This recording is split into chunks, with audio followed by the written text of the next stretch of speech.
খুনি হাসিনা সহ তার দোসরদেরকে বলে দিতে চাই, আপনারা যে তলায় গিয়ে লুকান না কেন, বাংলাদেশের মানুষ আপনাদেরকে খুঁজে এনে ওই ফাঁসির মঞ্চে দাঁড় করাবে।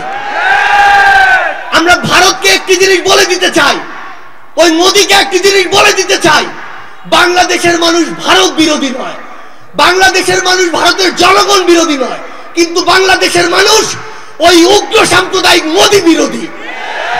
বাংলাদেশের মানুষ ওই গুজরাটের উগ্র সাম্প্রদায়িক মোদীর বিরোধী, যে উগ্র সাম্প্রদায়িক মোদী মুসলমানদের রক্তের উপরে এসে এই ভারতের ক্ষমতায় এসেছে।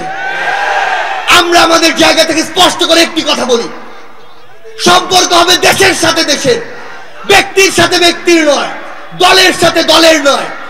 বাংলাদেশ রাষ্ট্রের সার্বভৌমত্বের বিষয়ে যদি পৃথিবীর কোন দেশ, কোন দল, কোন মানুষ বিন্দুমাত্র প্রশ্ন করার সাহস করে, আমরা তাদেরকে আমাদের জীবনের বিনিময়ে হলেও প্রতিহত করব।